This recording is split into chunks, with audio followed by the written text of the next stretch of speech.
Okay, and we are live. Welcome to a new episode of All Things Xbox Podcast. Once again, I've got Logan with me. Logan, how are you doing this week? Doing pretty good. Got some killer games to play this week. Two of them just so happened to drop today, so life's awesome, man. How about you? It's been good in the gaming space. A lot of cool new games have came out. I've been playing a bunch of stuff. The gaming news this past week has been wild and all over the place, but it's been a lot of good news, which is always good to talk about. And for people watching the podcast, there's clips of HellBlade 2 scattered throughout the entire show, and obviously we'll be talking about HellBlade 2, my thoughts on the game, and reviews and all that stuff later on in the show. Anyway, before we get into all that stuff, because we have like 15 topics today, Logan, have you been playing anything interesting this week?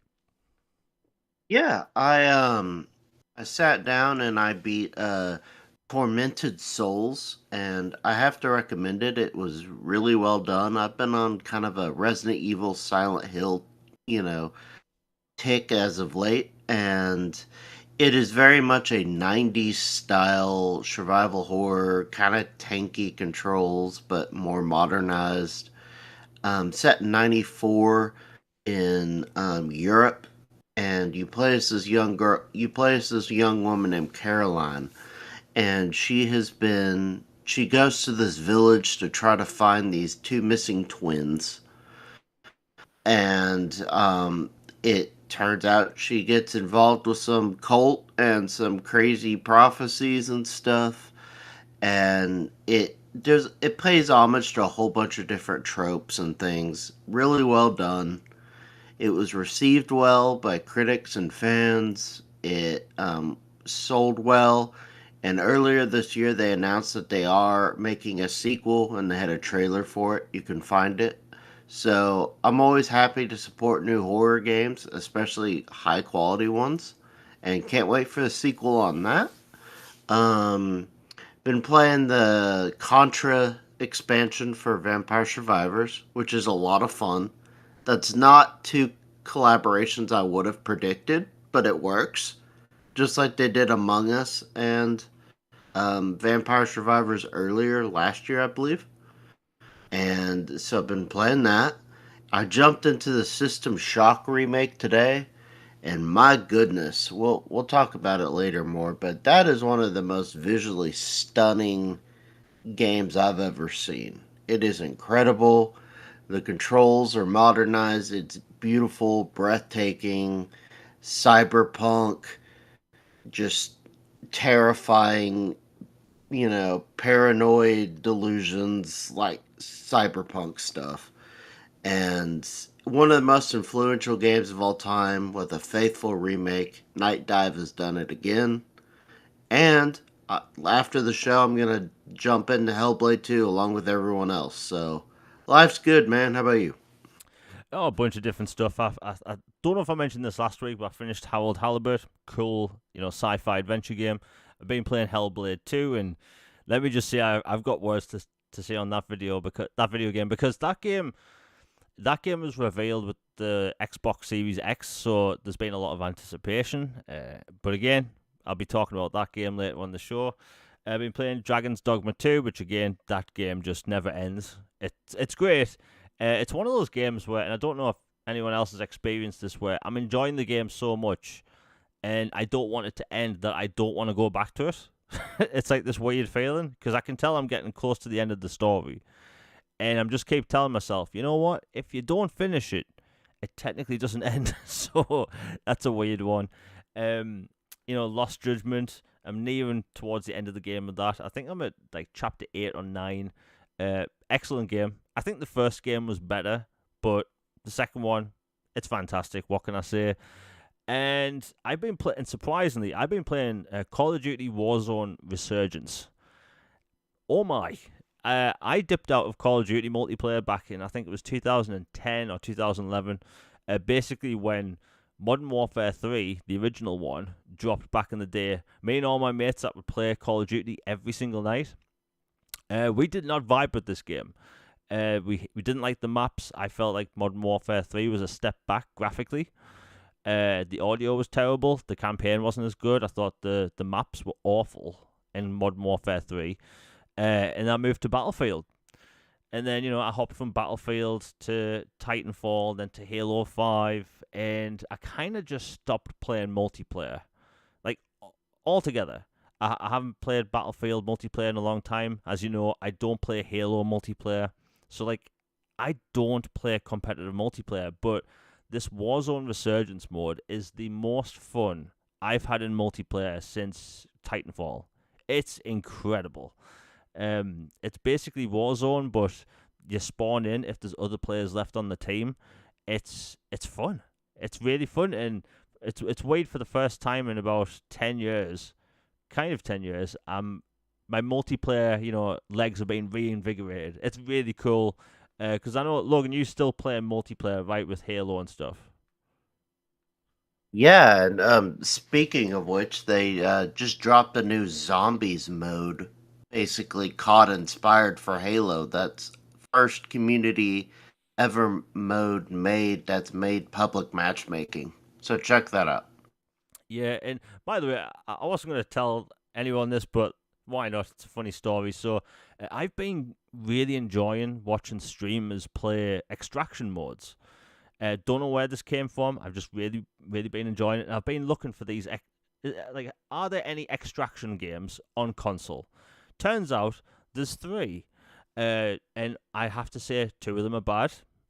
Um, anyway, but I've been really wanting this, a really cool extraction mode on console. And as I was getting back into Call of Duty, my mate that I play Call of Duty with, he was like, "So, can you explain what an extraction mode is?" And I told him what it was, and he was like, "Yeah, Call of Duty Zombies is that." So there's been this mode sitting there for like a year that's been exactly what I've been wanting. And it's like the biggest brain fart of all time. So yeah, if people have been wanting a really cool extraction mode, that's Call of Duty Zombies. Really cool game. And obviously we'll be talking about Call of Duty and Game Pass stuff later on the show, because the reactions off that news has been absolutely hilarious. But anyway, that's what we've been playing. Let's get into all the news, because there's a lot to cover.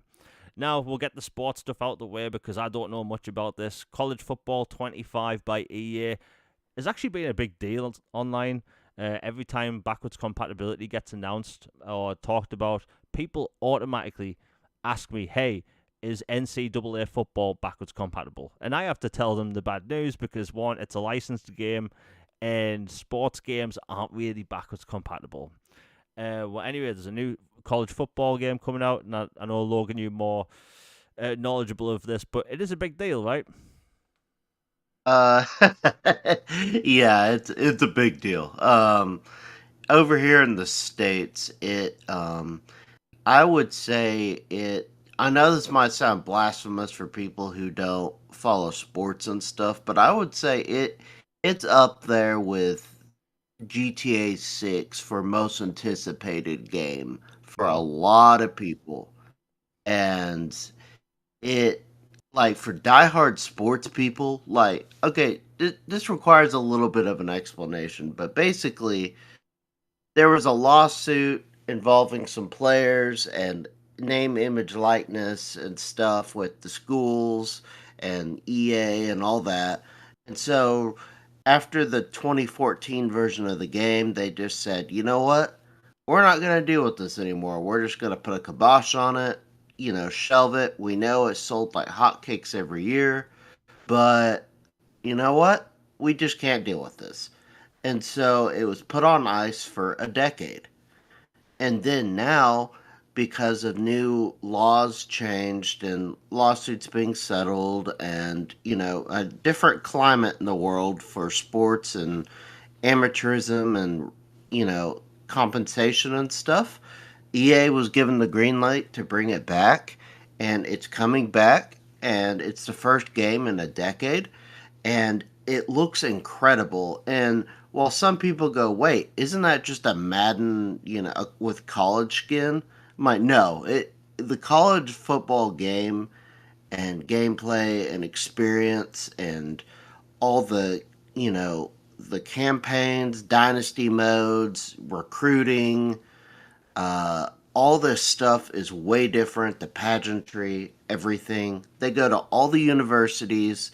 They do all these detailed scans, the fight songs, the mascots, the stands, the just like they make it as true to life as they can.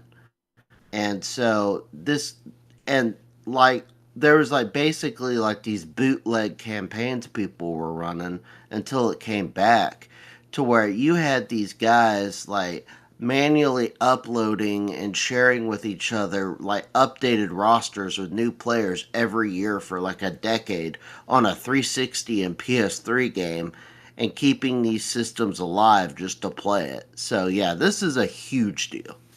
Yeah, the amount of time I've seen pictures of people posting like their 360 or PlayStation 3 with like the college football game. So, hey, it's another game out there. And even though it is an EA game, at least it'll maybe force Madden to be a better game, because from what I've read, it's a completely different development studio. The only thing they're using is the engine. So, hey, more competition in any space. I think it's great. So, yeah, I think that's coming out in July. Yeah, cool stuff.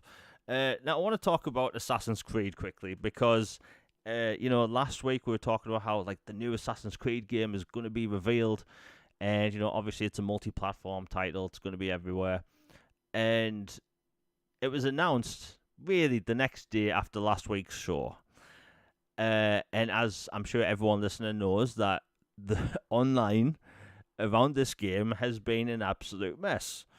To the point where you can tell places like IGN are capitalizing off it. Every time they talk about the game, by the way, look at the images they use, the phrasing and all this stuff. They're not actually talking about the game itself, which kind of upsets me a little bit. Because, like, people know that I talk about Mass Effect on a daily basis, right? But Assassin's Creed, I love that franchise. I love that franchise to death. But along the way, there's been excellent games. There's been some good games, and there's been some, mediocre games, and some I'd say that absolute garbage trash fires. So like I'm always looking forward to a new Assassin's Creed because every time you get a brand new experience, it's a new setting, and a new year. It's got a new protagonist. Protagonist can't speak today for some reason, and you always have new gadgets, and that's always the big exciting part about Assassin's Creed: new gadgets, new character, new world. That's the thing. And, story along the way, I think it's gotten weaker. And again, IGN, GameSpot, they're not talking about all this stuff. They're talking about the one specific character that's in the trailer, which, again, we'll talk about in a minute. But all in all, the Assassin's Creed game that's coming out this year, personally, I've been looking forward to a Japanese setting for a very long time. I think a lot of people have. Back on the forums on 360 with, back in 2007, people were like, wouldn't it be cool if we get an Assassin's Creed game, but in feudal Japan? And we've got it. Before we talk about all the nitty gritty details, if there are any really, Logan, what was your honest opinion of the reveal itself, the setting, all that stuff? I think it looks tight. I love Japan and especially, feudal samurai era, with shogunates and, ronin and feuding warlords and, trying to curry favor and all these villages and, traveling on horseback and just like it looks awesome to me. It looks like a really fun Assassin's Creed take on that era. Yeah, the game looks good. The drama about this game, I think, is kind of overblown. Assassin's Creed has always taken liberties into how they present things and what themes they go with. Like in Assassin's Creed 2 and 3 and Brotherhood and stuff, the games essentially end with you having force powers, you know? So like that's always been a thing there. And people are freaking out online about this character, and this is the first time in an Assassin's Creed game where you actually play as a real person that existed. In the past, you've always played as a random new made up person, and I've always preferred the made up person aspect of Assassin's Creed because you get to interact with historical figures. In Assassin's Creed 2 and Brotherhood, you talk to Leonardo da Vinci and the Pope and all this stuff. In Assassin's Creed 3, you talk to George Washington. And they carried that forward through the next few games. But like them changing things up, I think is a bit fresh for Assassin's Creed because it's been the same for years. And when they changed things up in 2016, or sorry, 2017, so it was an RPG now. And over time, people have kind of gotten sick of the bloated RPG aspect. Mirage last year proved that people still like the traditional style. And from what I can gather from this year's Assassin's Creed, it's a mix of both of them. It's got the RPG elements that people like, but it's also got the more Assassin's Creed elements people like. So there's assassins, there's Templars, there's a big emphasis on locating your target and taking them down a way that you want to, which is, again, my favourite part about Assassin's Creed is going stealth, finding your target, and finding the most gruesome, silent way to take them out. That's Assassin's Creed. And, seeing all these media outlets and stuff, like, they're not even talking about the female character, by the way, who is a ninja. And long-time Assassin's Creed fans, like me, that are into the whole stealth aspect of Assassin's Creed, are going to be wanting to play as that character, which it's kind of sad that none of these media outlets are covering. Normally in Assassin's Creed, since I want to say Odyssey, there's two different characters you can play, male or female, and they essentially play exactly the same. This time they go on completely different routes. You play as Yosuke, who's a samurai that's more action focused, and I believe the female, she's called Naru. She's a ninja. Her aspects in the game is going to be going stealth, infiltrating areas without being seen. But when you're in combat, it's all about agility. And that's the thing about Assassin's Creed CGI trailers. They try to show off what's the theme of the game, what the characters can do. There's all these close-ups on what the samurai and the ninjas are wearing and like the gadgets they have. That's what I love about Assassin's Creed. So like this game has a bunch of new features. There's dynamic weather systems, which we haven't had in Assassin's Creed before. It even changed with the day-night cycle. So certain missions will take place at night. So some missions will take place during the day. And for the first time ever, Assassin's Creed is getting rid of the tower system, which is a big deal because you climb a tower in Assassin's Creed, you press Y, the camera spins a little bit, and then the camera goes back to your character and you unlock all the little different icons on the map. The problem is over time is that they've added way too many icons. Like in Assassin's Creed Valhalla, as much as I love wandering around the UK, there were too many icons. Like, there's way too much to do. Like, I don't care about all these different collectibles and stuff. Like, Logan, like, the last time you played an Assassin's Creed game, did the amount of icons on the map bother you at all? Yeah, it did. It's overloading. Like, it's cluttered visual. There's a reason, Ubisoft became a meme when Elden Ring came out, and like comparing the HUD of the latest Ubisoft game versus that game versus, Horizon Forbidden West. Everybody was comparing HUDs and UI because that thing was a cluttered mess. Yeah. And, when it comes to, like, all the features in the game, like, there's new gadgets in the game, which I love. One of the good things about Assassin's Creed Mirage, and if people haven't played an Assassin's Creed game in a while, I highly recommend Mirage. It's a very simplified, very pure Assassin's Creed game. It's kind of just like Assassin's Creed 2, but modern. But yeah, from what I've read from the new game, there's a big emphasis on gadgets, creating an army, which is really cool. The map is going to be massive still. That's one thing I don't like about Assassin's Creed the past few years outside of Mirage. The map, Ubisoft has this, and I can't say the word because I'll get demonetized, but this, they have this really big interest in making these maps in their games like the size of actual countries. I don't need a map the size of countries. Like, one of the reasons why I stopped playing Far Cry 6 is because it's a literal continent. I don't need that much of a map. Like, people talk about Skyrim being big. Skyrim's map isn't actually that big. It's just very dense, which is what makes Skyrim's map very good. But like Assassin's Creed, like, the maps are the size of countries. I don't need that. And when I saw that it's been compared to Assassin's Creed Origins map, do you know about 80% of Assassin's Creed Origins, not Assassin's Creed Origins, I can't speak today, and I don't know why. About 70-80% of that map, you don't actually play or like do missions in during the main story.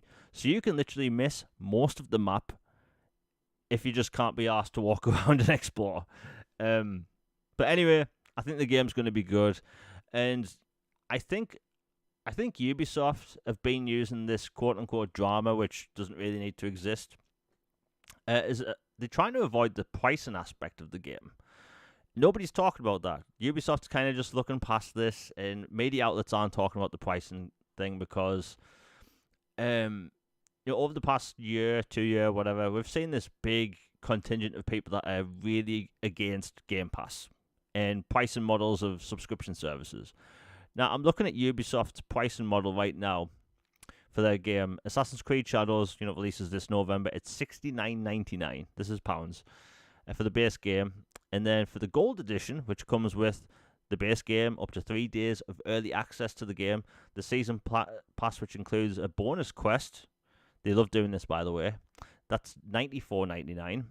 Or you can get the Ultimate Edition of Assassin's Creed Shadows, and it comes with everything I just mentioned, plus the Ultimate Pack containing a character pack, a hideout packs, 5 skill points. So now we're getting skill points in special editions of games, as well as the Red Dragon filter in photo mode. That's right, they're locking a photo mode filter behind a $114.99 edition of the game.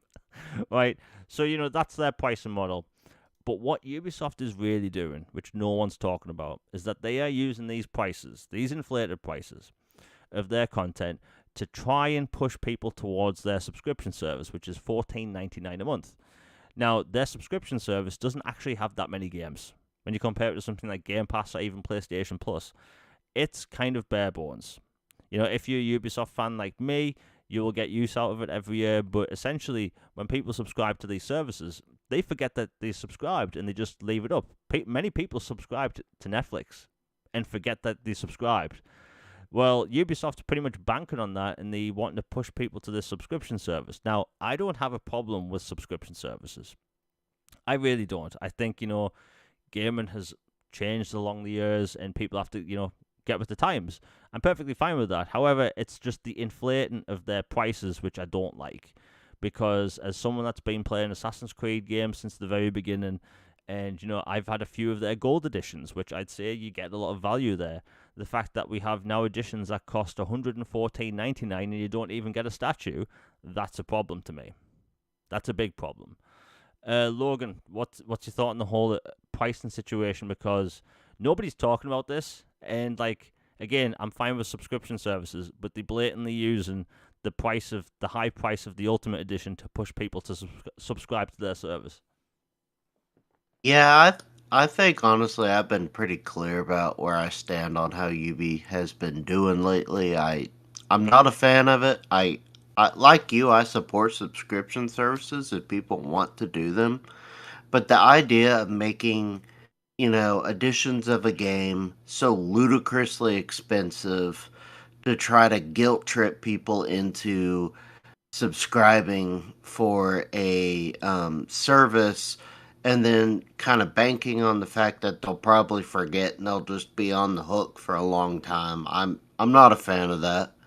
And the statue looks all right. You get some cool stuff, but again, it doesn't scream that value to me. And it's just like the Star Wars Outlaws thing, like hiding things behind certain tiered editions for content and stuff is just, it's a punk move and I don't respect it.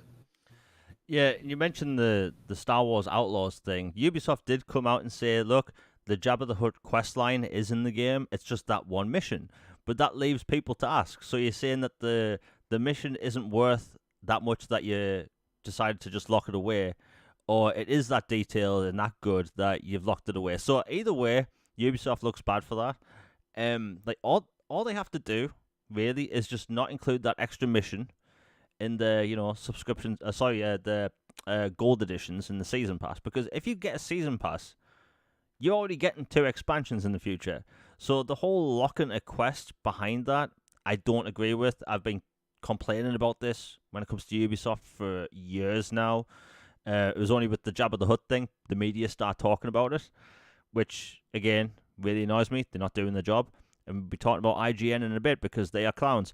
But the whole situation with Assassin's Creed, the drama online, it's kind of pointless. Like, not people aren't talking about the actual issue. It's the pricing. Like, all in all, the game looks fantastic.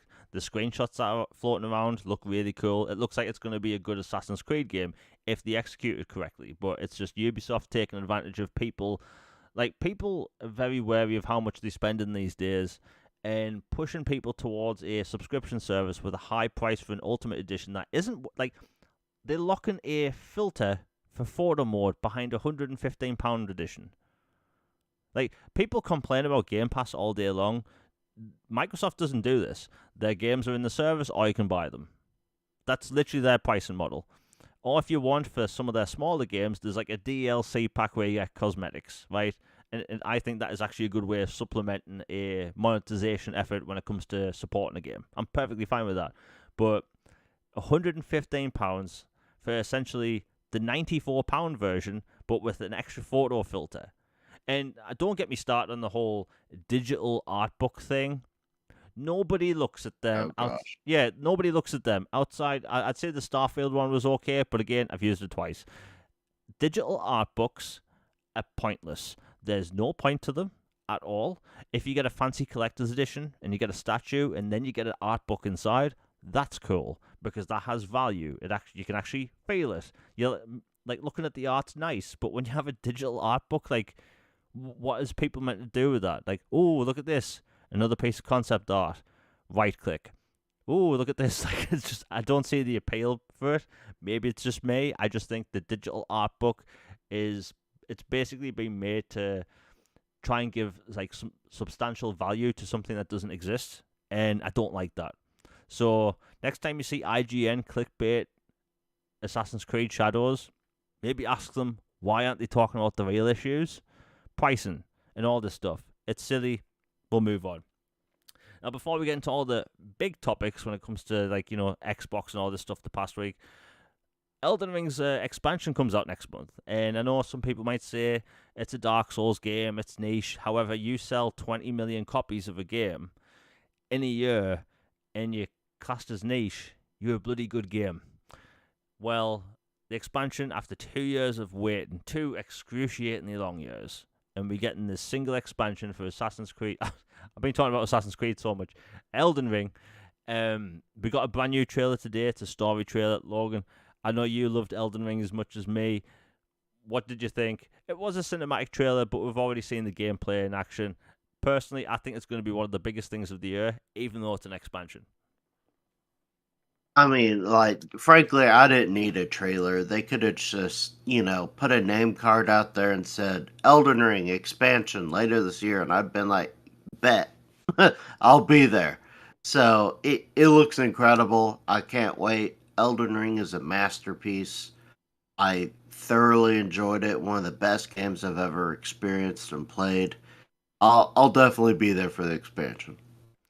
Yeah, it's going to be an interesting game. Oh, before we continue, we're about half an hour into the show, and even though I don't like doing these ads, I'm specifically doing them this week because Twitter has been weird when it comes to sharing content. In fact, if people look at their Twitter analytics right now, everything's been wiped. The entire history of Twitter analytics has been wiped. All you can see is the past 20 hours, basically. So that's broken, and YouTube isn't sharing out posts correctly. And if you include links on Twitter, it's not being shared out properly. So if you really enjoy the show, please share it out. It really does help the channel out, especially in these times when the algorithm is just everything. So liking, subscribing, it really helps out. Commenting.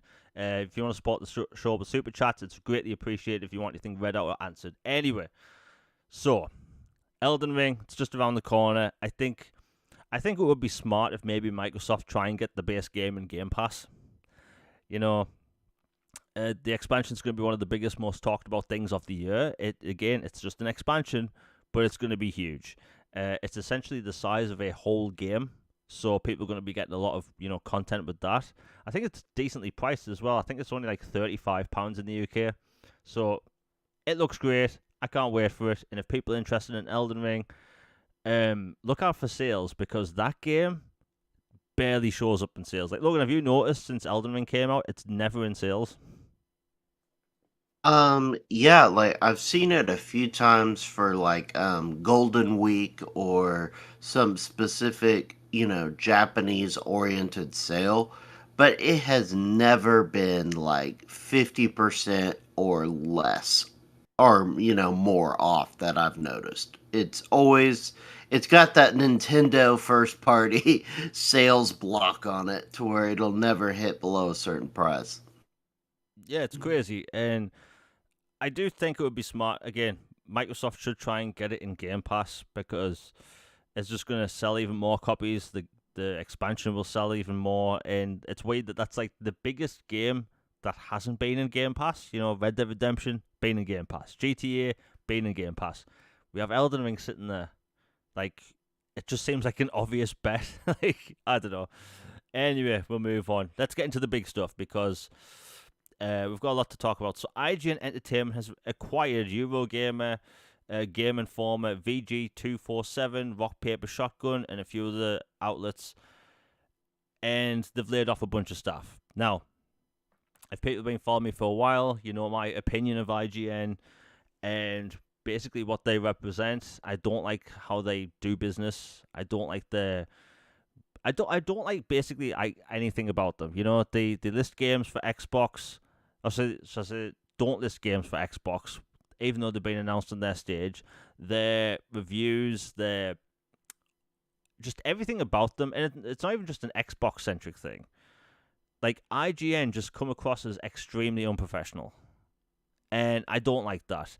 Yet it's their job as being basically the biggest gaming media outlet on the planet, and they don't tell the truth all the time. They happen to mess up a lot. Again, I got in an argument with someone from IGN about this last year. How isn't it weird how Persona 3 Reload was announced on the Xbox showcase and they forgot to list it in their own database as being on Xbox? Bit weird. Lies of P. Nobody was talking about it last year because it was kind of an unheard of title. Then it was announced for Game Pass, and then people start talking about Lies of P because one, it looked phenomenal, and it being in Game Pass is a big deal for the game. And then IGN forgot to list it. Sea of Stars was listed to come to Game Pass, and that was a big deal. And IGN just happened to forget to list it in their database. Now, as someone that has a database of upcoming games for consoles, let me tell you, it's not that difficult to write a console name next to a game. It's just not. And these people get paid to do this, and their overall outlook is extremely obvious when it comes to like uh, being one-sided towards any console. Like, Microsoft will get praised. Sorry, Sony will get praised for having a timed deal when it comes to exclusivity for, let's say, Final Fantasy or something, and then Rise of the Tomb Raider was a bad deal for Microsoft. And they've been doing this for years and years and years, and then buying out all these different media outlets is not a good look. Not a good look at all, and especially for the past year and a half. We've been told that monopolies are bad, consolidation is the worst thing to happen in the universe, and they are doing it with media, gaming news. It's a bad look, and this isn't a good sign for anyone because, one, I don't like IGN. Two, I think, Game Informer has a lot of good like content with reviews and upcoming features for games, but like, will all that stuff go away? I don't know, Logan. What's your thought on this? Because it's a weird time. Because IGN, again, I don't like them. This is a weird move. Yeah, it's my, how the tables turn kind of thing, and bemoaning acquisitions and crying out monopolies on this and that, and then you buy out a whole bunch of journalistic outlets and publishers and stuff, and then now there's layoffs on top of that, which there's been crickets on. You've seen very little talking about that, but apparently there are layoffs as well. And then like this includes like GI, Eurogamer, VG247, Rock Paper Shotgun, Digital Foundry, like a whole bunch of things. And you know, I'm with you on not being a big fan of certain places and how they do things. And so basically conglomerizing them all in one boat is it really sucks. It's not good. And just not a fan of it. Hope the people who are affected job wise land on their feet, but yeah, I don't like it, and it makes me concerned we're going to be dealing with even more tomfoolery than we have been with gaming media. Like there are good outlets, and there are people who do a good job, especially hashtag support your local mom and pop type newspapers or local blogs, local papers like for gaming, other media, whatever. Like this is just it's a buzzkill, and I don't like to see it. And now gaming coverage is even more cooked than it was. Yeah, like the whole like. By the way, when it comes to like reviews in general, which we'll be talking about Hellblade in a bit, I don't like how reviews are handled. Like if a game hasn't really been talked about a lot at IGN, they just seem to happen to give it a 7. You know, and that you have certain outlets that will just give games like a 5 out of 10 when a game's been getting like praise everywhere else just for attention. It works. It works in their favor. IGN, I just don't trust them as a media outlet. Never have, never will. And I see people being extremely unprofessional over that. And this is just my opinion. People can like IGN all they want and disagree with me, but like my outlet, I should say my view of that outlet has been negative, and basically every interaction I've had from someone over there, even about a positive topic, has been negative. So it's like I just don't like this. Will Eurogamer start being like IGN? Will Game Informer stop doing the cool interviews they do? Because I think, IGN first. By the way, has anyone noticed that whenever IGN has a IGN first, the gameplay is terrible? It's like the person that's playing those games for the first time are almost trying to play them without using the hands or feet. They're just trying to use the mind, or maybe letting the cat play because the gameplay is absolutely terrible. Don't know why they do that. If you're a publisher and you're showing off a brand new shiny game with cool gameplay, don't give it to an incompetent media outlet that clearly can't play video games. Like, why do that? I mean, bloody hell, it'd be like me trying to play Call of Duty with my feet. That's just not a good look. But yeah, IGN buying out other publications. It smells like it's going to be bad. I don't know. I think it's a bad situation. Anyway, we'll move on. It's going to be a tricky thing, that situation, because print media has obviously been dying a long time. We don't get gaming magazines anymore, unfortunately. By the way, I used to love reading gaming magazines as a kid. There was always this charm. They had demo discs and maybe posters and stuff. There was always a reason to get them. The articles were good. And, the rise of YouTube and Twitch has kind of made less and less people go to these outlets. There's less and less reason to go there. That's why you have places like Kotaku that went from making absolute clickbait garbage every day. They are focusing on making game guides now, because that's where the views are in that style of content. When it comes to gaming news, people get them from YouTube videos and podcasts. That's why you see IGN basically clickbait to hell on Twitter, and they get community noted. That's beautiful. I love it when that happens. Anyway, sad times. Hopefully everyone lands on their feet. But yeah, IGN, that's just a weird scenario going on over there. Now, Square Enix. This is a fun one. I've had a weird relationship with Square Enix my entire life. They made cool games that I played as a kid, Final Fantasy and all that stuff. And like as a kid, I loved Final Fantasy. I had Final Fantasy games on my Game Boy, my PlayStation 2, even my 360. And, as time went on, they stopped putting less and less games on consoles I enjoyed. And everyone knows this. This is an Xbox-centric, podcast on an Xbox-centric channel. We don't really get Final Fantasy games that often. And the whole, Final Fantasy VII Remake, when that was announced, there was this huge uproar in the Xbox community. People were wondering, why aren't we getting this? This should be on everything, and they were right. And Square Enix has kind of been banking for a long time on these exclusivity deals. You know, the problem with that is that they are locking Final Fantasy and whatever exclusive titles they get to not just an entire ecosystem on one platform. They lock it to a certain fan base of that platform. So like, even though there's probably like 50 million PlayStation 5s out in the wild, that doesn't mean they're going to sell 50 million, Final Fantasy games. Most people that own a PlayStation 5 and an Xbox, they get that to play Madden or FIFA or Call of Duty. Right? They don't get it for Final Fantasy or Halo even. That's just the way it is.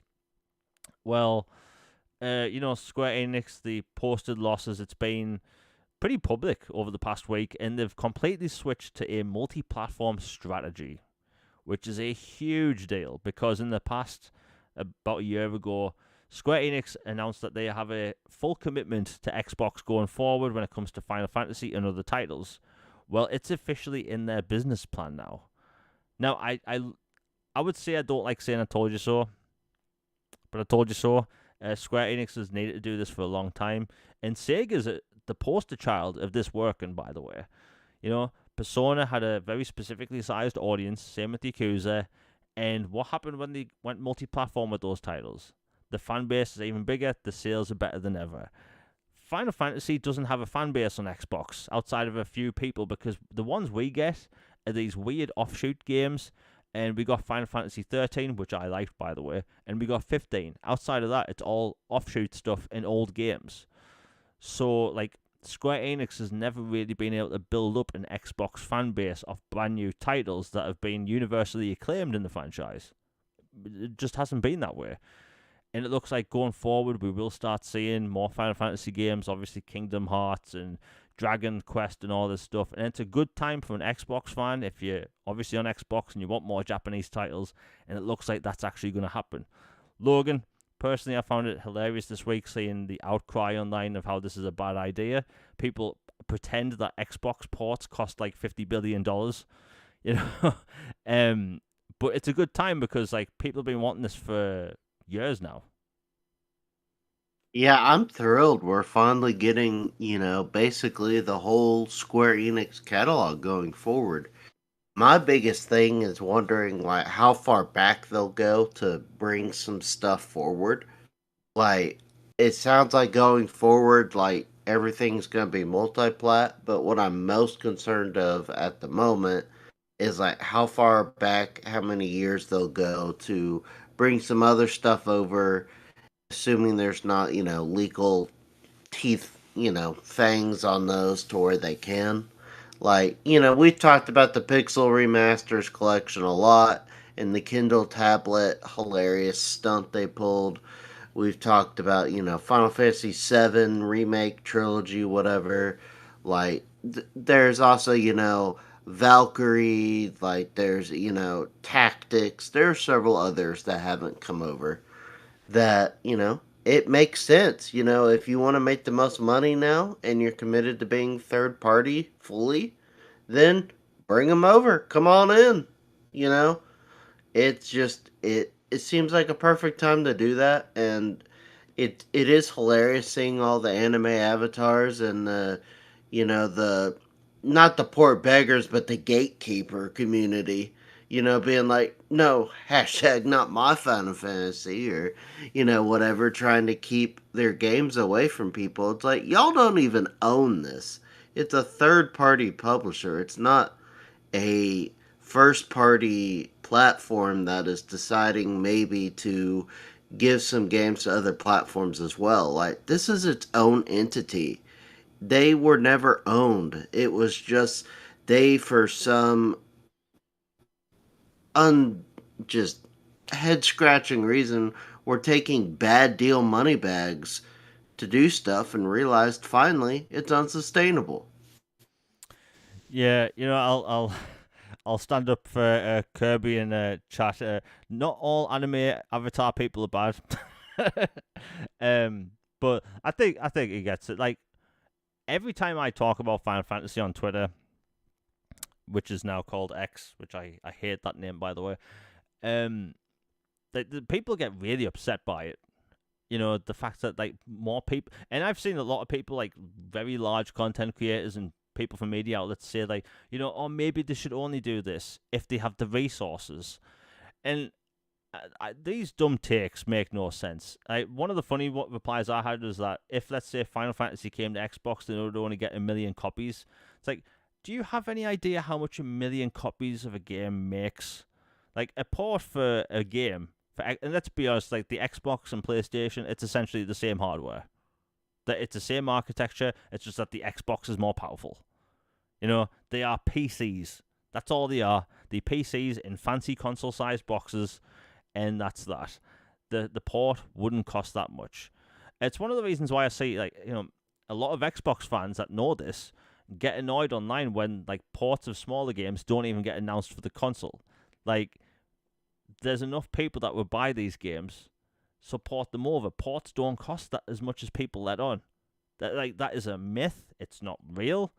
Obviously, it does cost money and does take some time, but it's not like if a game takes 5 years to make, they're going to spend, 3 years porting it over? Like, no, that's just not how it works.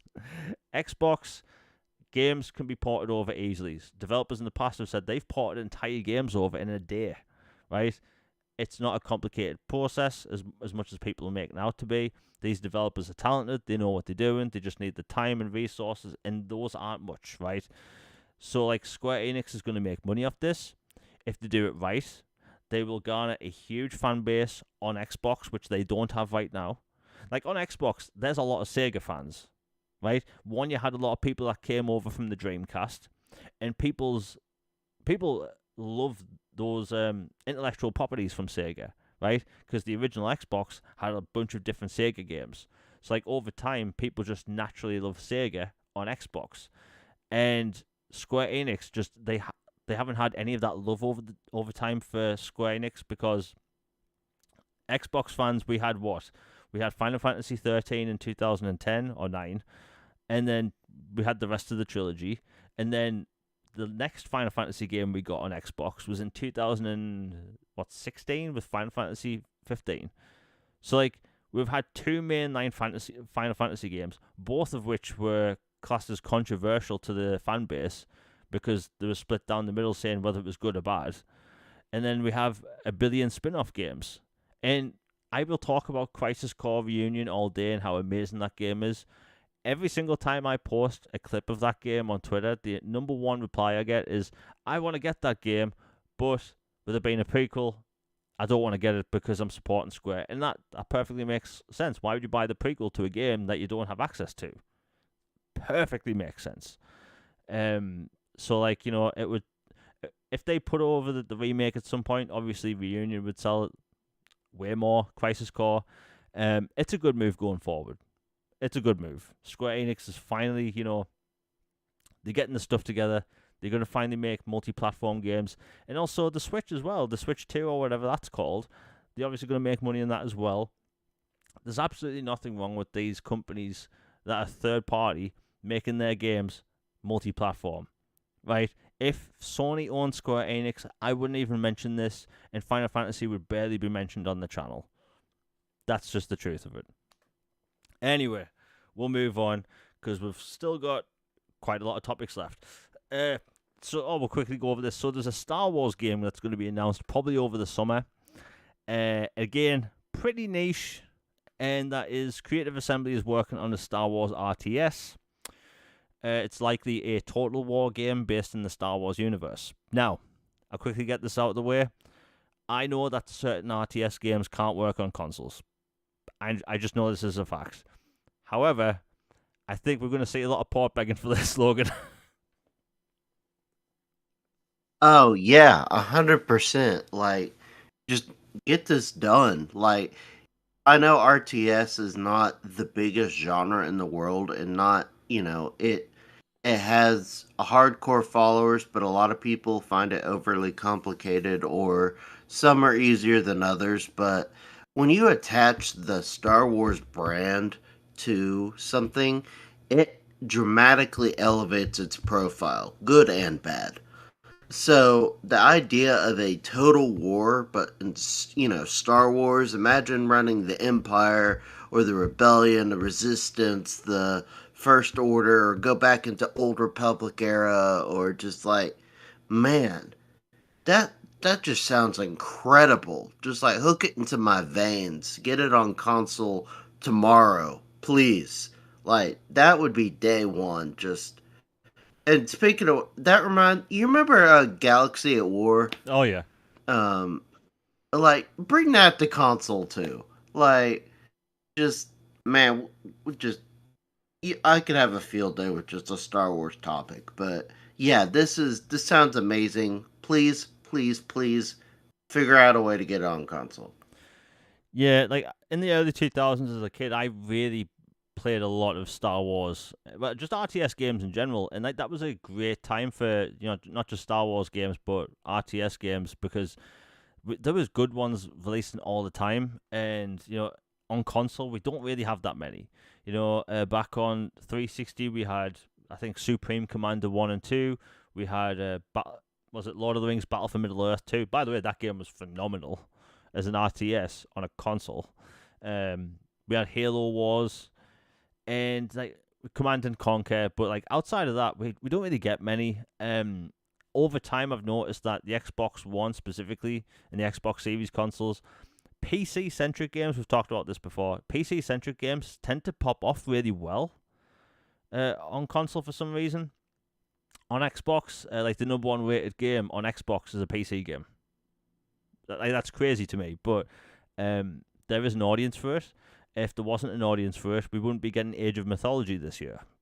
So, hey, if people want these like Star Wars RTS games to come to console, people should talk about it online because believe me, these publishers they do pay attention to this stuff, right? If enough people talk about it, enough people want it, they will find a way to bring whatever Star Wars game they're making to console, and it'll do well. There's been a need for I'd say more sci-fi RTS games on console. In fact, on console right now, we have two.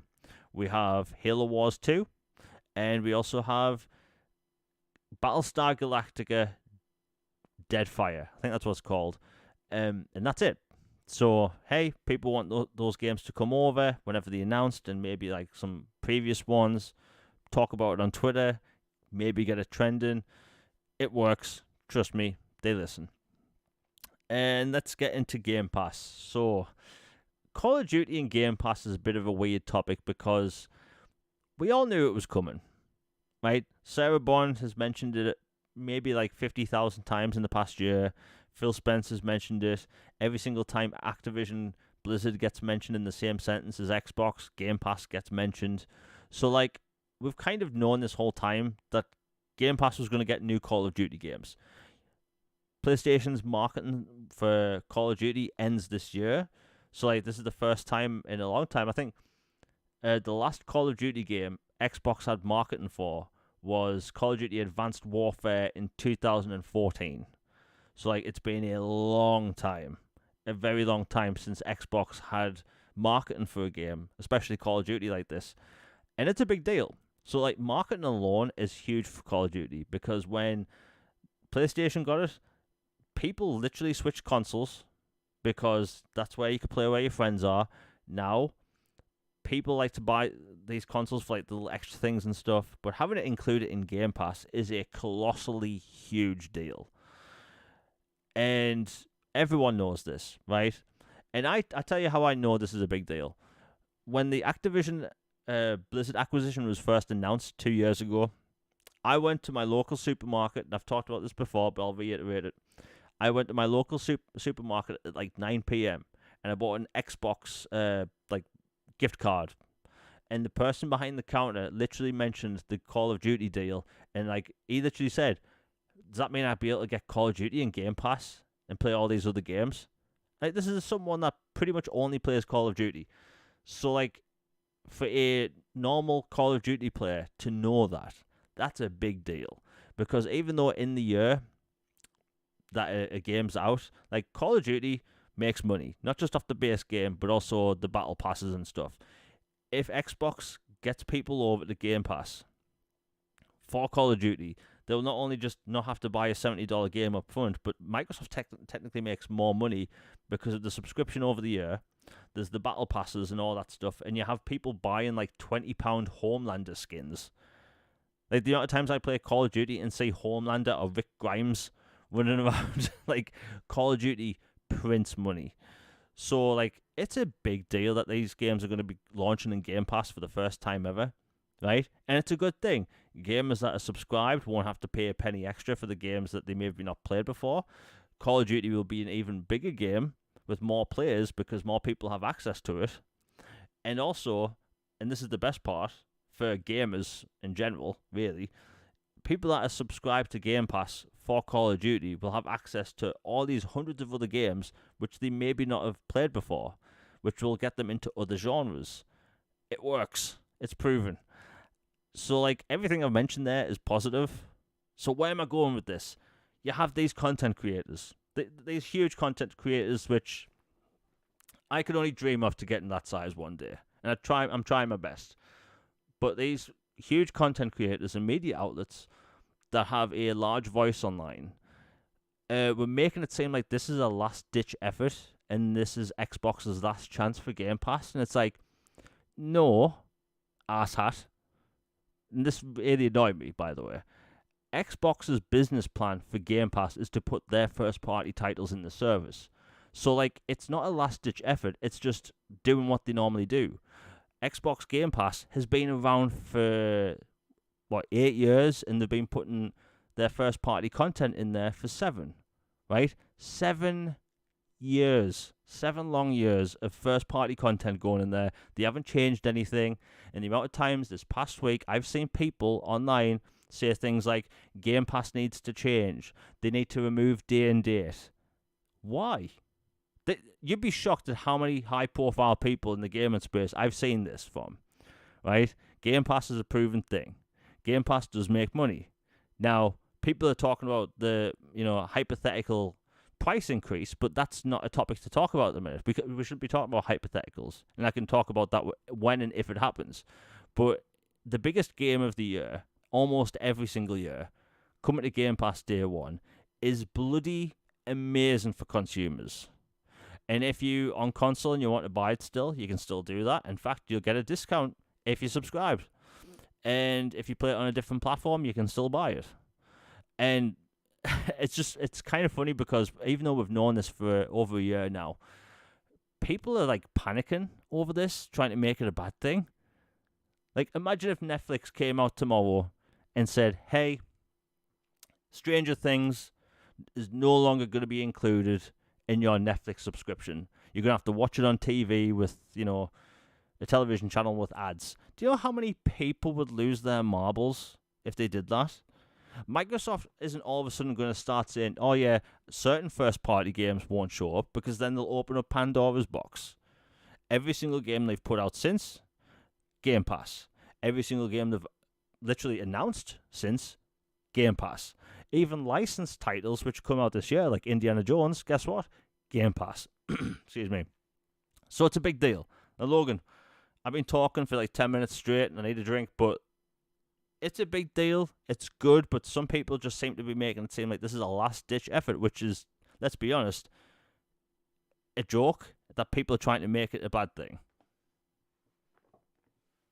Yeah, the whole thing is just much like a lot of modern gaming Discord is just ludicrous and just ridiculous and without merit. I mean, these guys didn't spend $70 billion in 2 years fighting in courts and regulatory meetings and, behind the scenes, talking politicians and trying to get deals with certain, entities done to make things work and all this, and even saying and testifying in court their plans to put things in Game Pass and all this for them to all of a sudden turn and run and not do it.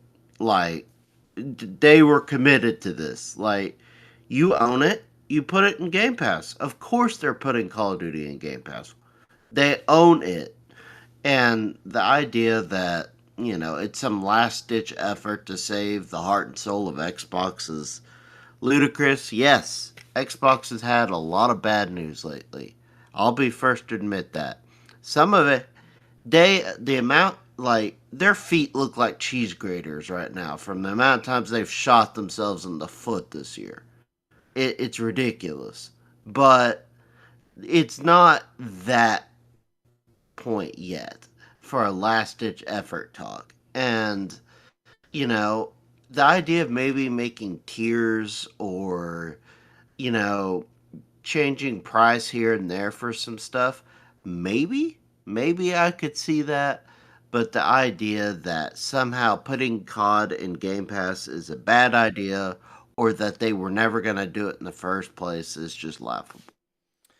Yeah, because the amount of people that said this past week that Xbox shouldn't put these games day one in Game Pass prove they don't know anything about the Xbox ecosystem. And this has been a big topic of, I know a lot been talked about for a while, that you have these industry folk and these game media outlets. They know absolutely diddly squat, nada, zip, zero, zilch. They know nothing when it comes to the Xbox ecosystem because, drumroll, you don't get all day one games in Game Pass if you subscribe to Game Pass Core. All you get is online multiplayer, a catalogue of 25 high quality games on console, and you get member deals and discounts.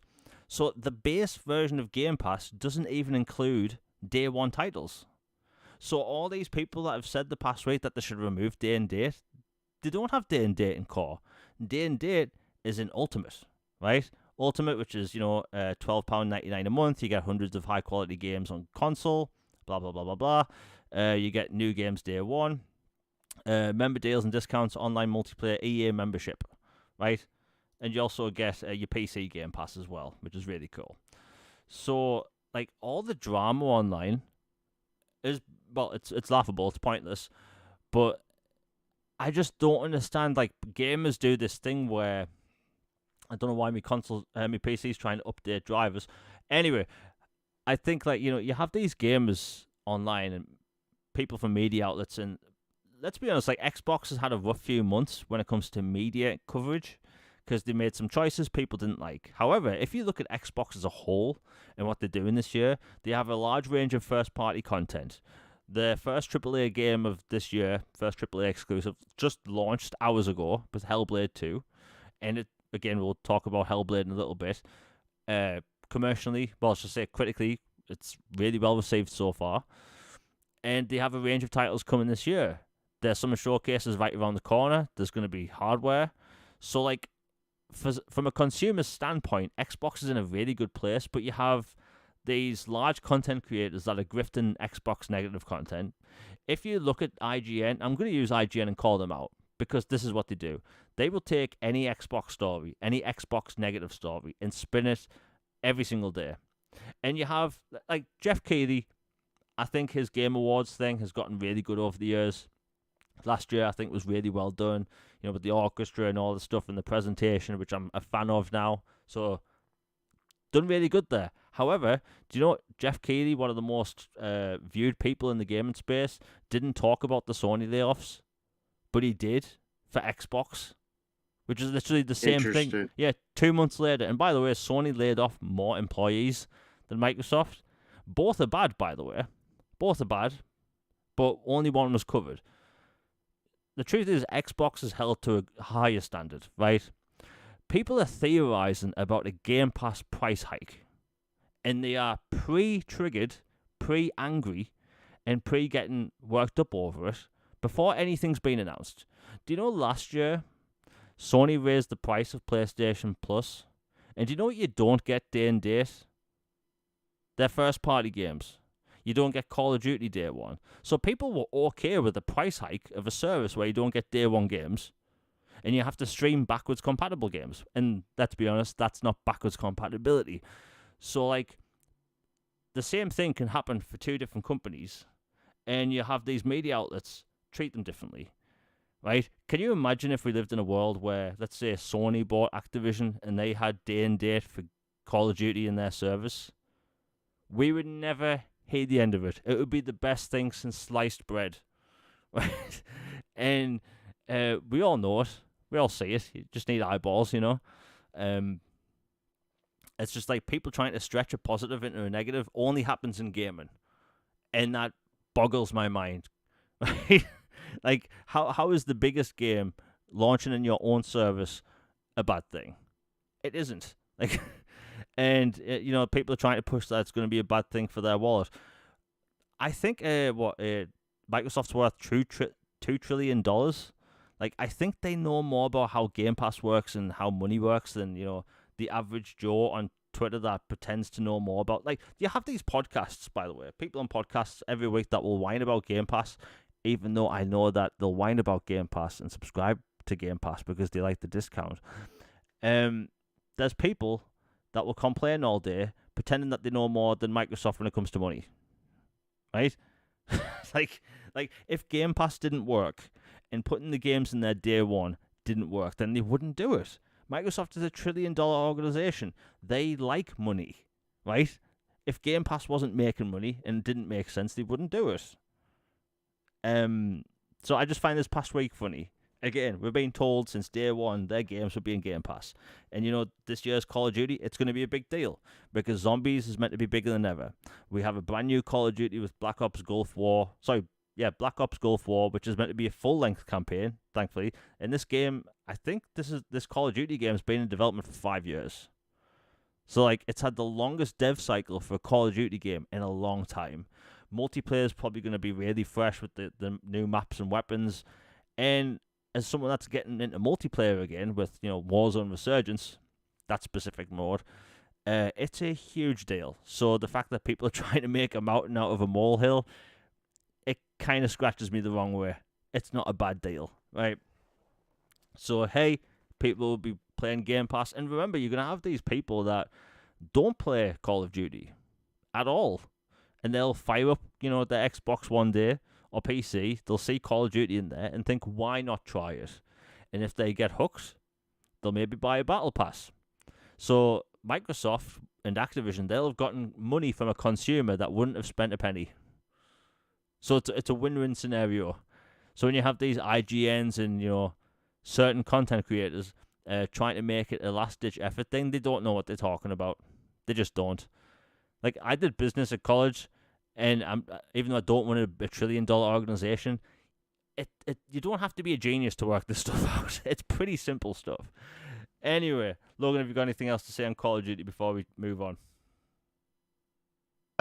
Just that Call of Duty on Game Pass, I think, is a console seller. I really do. And especially getting the marketing back from Sony, like, I would, you know, as a person outside of Xbox, I would expect them to do this, but, you know, never know what they're marketing. But, you know, console bundles with COD imaging, maybe make a special edition wrapper skin, constantly, you know, go back to the 360 vibes of the shooter box, like Gears, Halo, Call of Duty, all on one thing. Like, recreate that a little bit. You know, get in the zeitgeist. Just, you know, put, you know, Call of Duty plastered on everything, associate it with the box, say, you know, you can get a console at a low price, and then with Game Pass, and you get all the Call of Duties in there going forward, along with all these other hundreds of games. It just, I think that, as a quote, exclusive feature, will be a console seller for them. Yeah, that's a good point. And what happened when Diablo went to Game Pass? Highest numbers. Yeah, Xbox became the highest platform in numbers when it came to Diablo players. And by the way, people love Diablo now. Apparently, they fixed a bunch of stuff with the latest update. I can't wait to get back to Diablo 4. Like, Logan, did you play Diablo 4? I have not yet. Well, highly recommended. Fun game. You know, it can be played very hardcore or very chill. I'm just playing it for the story, and the story is very good. But like, it being in Game Pass just allows people to play it. So people that have never played Diablo before now play Diablo. And we also have the back catalogue of game. And by the way, I've said this online, I'll say it again. I 1000% think we are getting a huge Game Pass drop during the summer showcase. You know, new and old Agreed. titles. And look at older Call of Duty games. These old Call of Duty games that go to Game Pass, the multiplayer, player base is going to go way up in all those titles. So like, no one loses in that scenario. It will be interesting to see what else is added to Game Pass that day when it comes to older titles. But yeah, we'll leave that for another day. Anyway, we'll move on. Still have a lot to go over. Damn.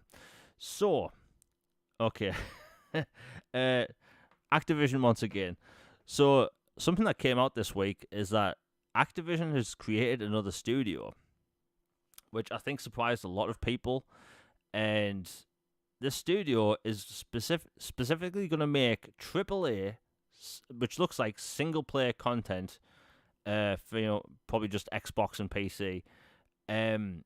Logan, can you remember the name of that studio? Because I'm looking at my notes and I can't find it. Elsewhere That's it. Entertainment, That's it. and it's Yeah. located in Warsaw, Poland. Yeah. So Elsewhere Studio Entertainment, they are gonna basically make AAA games, and the staff over there have worked on things like The Witcher 3, Cyberpunk 2077, Red Dead Redemption, I think I saw on there, and Uncharted. So you have like industry veterans making this AAA, which looks to be single player game. In a time when the whole Tango thing and stuff happened last week, so people are wondering what happened there. But apparently this has been planned since 2022. But the studio's finally gotten themselves together. They have a name, obviously. There's a web page up.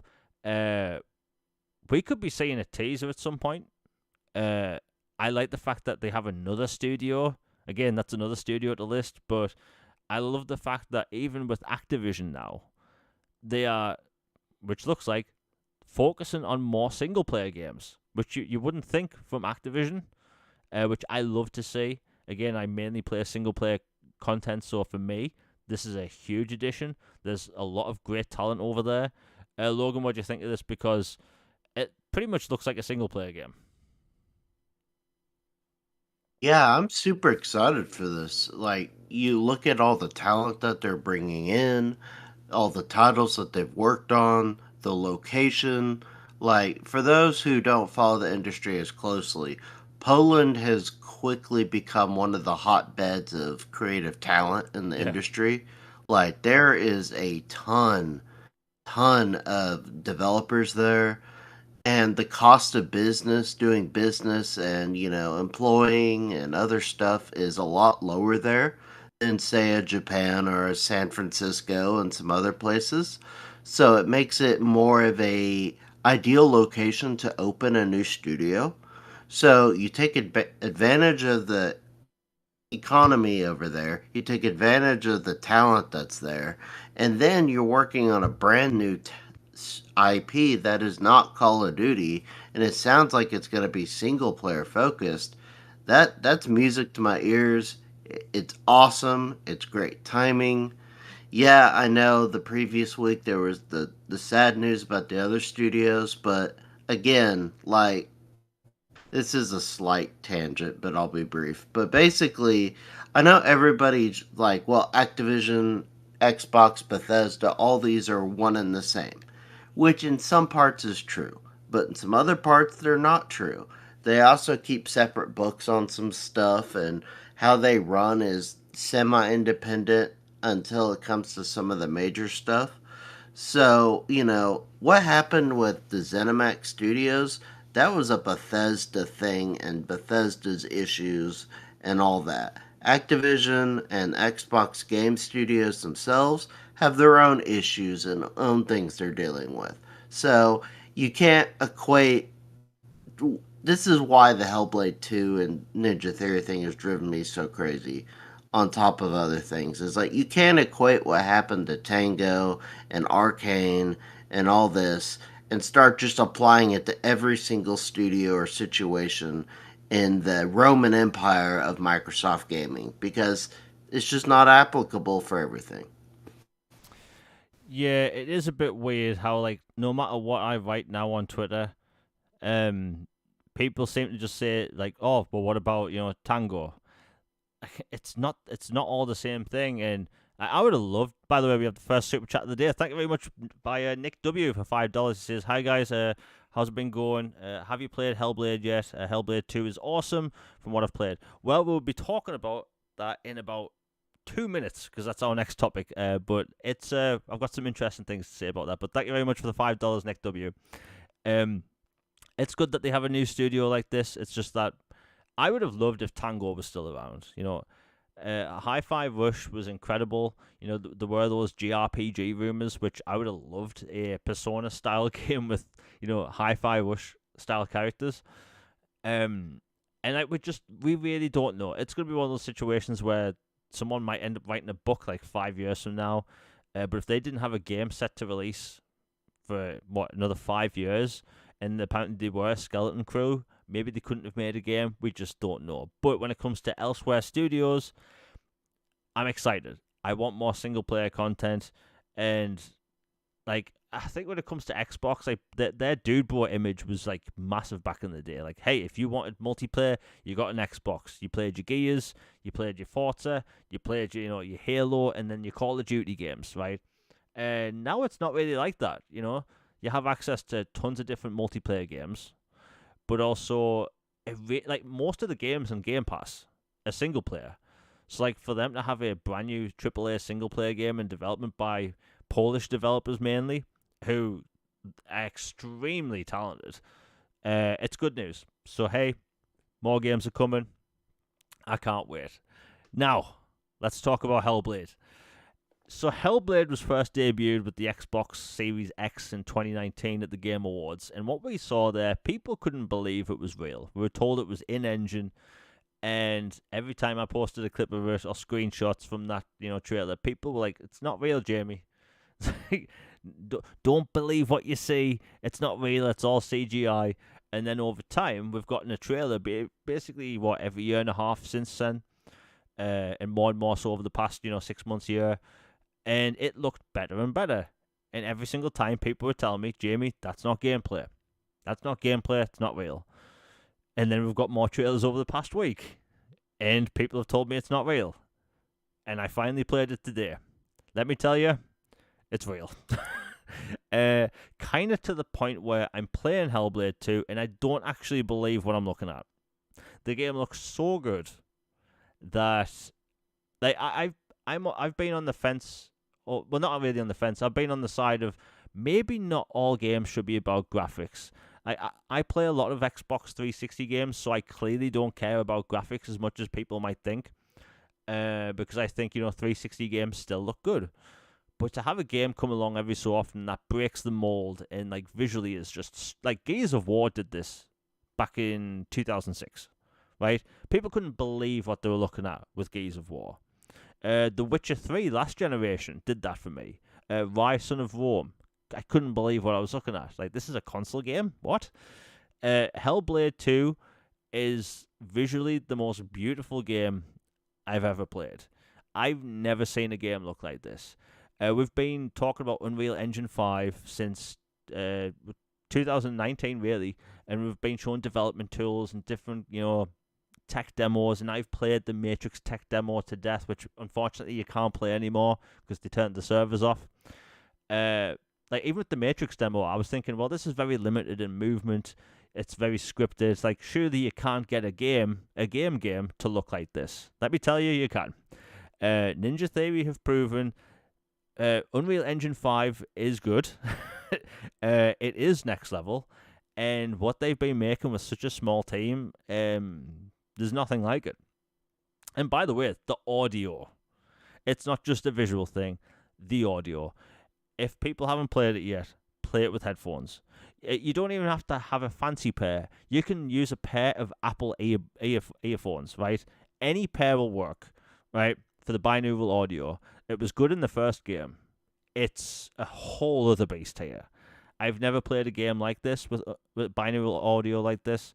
But just I'll talk about the gameplay in a minute, but the visuals, I just can't stress enough how good this game looks, right? People talk about these next-gen moments. For me, this generation, Avatar Frontiers of Pandora was one of those next-gen moments. The environments a RoboCop Rogue City. Unfortunately, the character models didn't match the landscape, but it's an excellent game. Just a bit. Yeah, it was kind of funny though, wasn't it? Like, you'd walk around in RoboCop and you'd be like, wow, this street looks like a real street. And then the camera would pan to a person and you'd be like, oh yeah, that looks like an Xbox 360 character.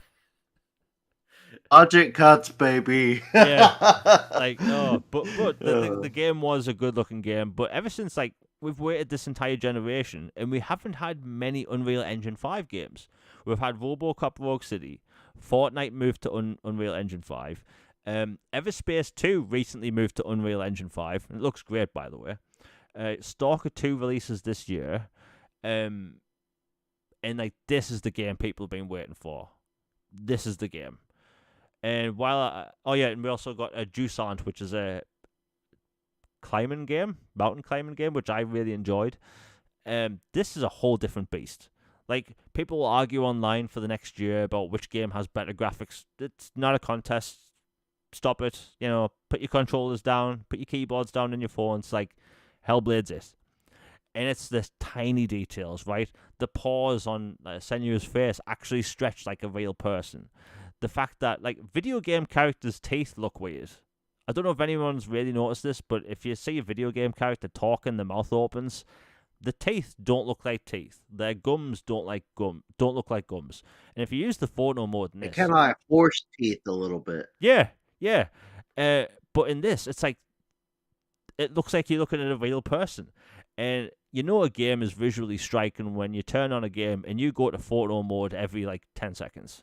Like, I'm walking a few steps, photo mode. I've put maybe a few hours into the game, and I've got let me check, 23 clips. 23 clips of HellBlade 2. So visually, I've never seen anything like it. It is next level. Fortunately, you can turn things off like motion blur, which I whine about every opportunity I get because I think motion blur is the worst thing in existence. There's a bunch of cool features you can turn on or off, which I like. It has a bunch of different difficulty modes, so you can make the game as difficult or as hard as you want, or it has a dynamic difficulty, which I very much like. Let's talk about gameplay. The gameplay is very similar to the first game, however, it's more refined, right? Blocking and parrying in the first game, you had to be like pinpoint accurate, precise. In this game, as long as you press the button around the time a sword is swinging towards you, you get it done. Which I really like. The brutality in this game.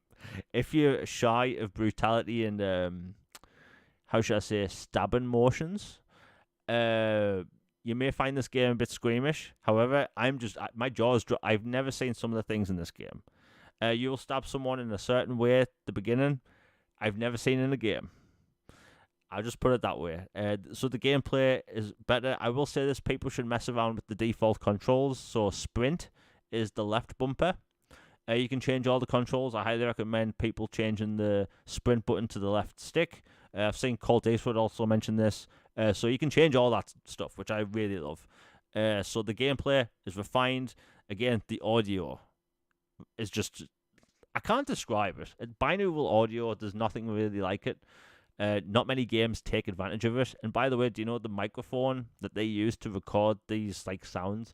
It costs like tens of thousands of dollars just for the microphone. So it's really interesting technology. And audio never really gets talked about much for video games. We talk about the gameplay and the graphics and stuff, but like the audio, I've never heard anything like it.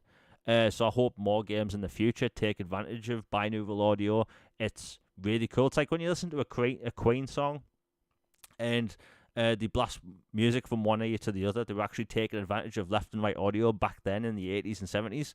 Well, this game takes that and just basically blows your mind. But I can't talk about the graphics enough. Like, again, I've been wanting to say for a while online that I'd be happy if we went back to 360 style visuals, but at 4K, if it meant we got games more often. And I'm playing HellBlade 2, I'm thinking, wow. So, like, if Ninja Theory's done this with 80 people, what on earth has the Coalition been working on? Because apparently their next game's going to blow this out of the water. I don't see how that's possible. open a rift in space time continuum. Yeah, like I don't see how they're gonna do better than this. And honestly, even if it's on par, it's still gonna be the best game, best looking game ever made. So, I'm extremely positive about this game, and I put it this way: I mainly play open world RPGs. Like 99% of the time when I'm playing a game, it's an open world game and it's an RPG.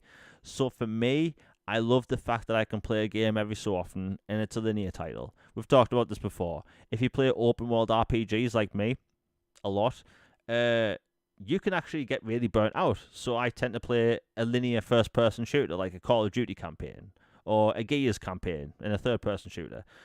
I love the fact that this is going to be a shorter game. I don't need everything to be open world. I don't need every game to be 25 to 100 hours long. Like, I want a very concise experience. And considering how far I'm into the game already, which isn't that far, and considering I do like collectibles in games, I can see myself maybe putting 15 hours, 20 hours in this. I will post about full game length when I'm done, but the game is really good.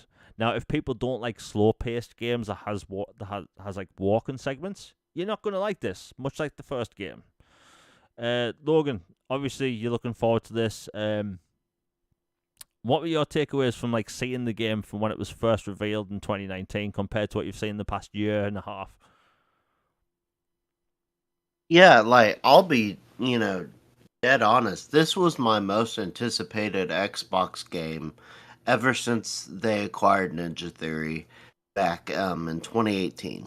Like I loved Hellblade. I think it's one of the most important games made. Like for what it did from a psychological standpoint, auditory, visual, like its message, like the way Melina Jurgens portrays Senua. It was like one of the most breathtaking performances I've ever seen in a game, period. And just the combat, the puzzles, everything, like what they were able to do as a tiny, tiny studio then. And they're still not that big now, but they're significantly bigger than they were. And they have, the might and backing of Microsoft's empire behind them. That, like, I fully expect Hellblade 2 to just be just this otherworldly, transcendent, like, this belongs in the museum of art, like, experience. Like, I haven't personally played it yet. I just got it downloaded, ready to go. So I'll hop in after the show. So I'll give my impressions personally next week on it. But I fully expect it to just be, just like I said, a transcendent masterpiece. And everything I've seen and heard and impressions from people I actually follow and believe in and, respect their work and opinions on things goes along with that. And yeah, I cannot wait for this. This is gonna be one of those seminal moments of gaming to where you just sit back and you're like, my goodness, what did I just experience? Like this is something to behold.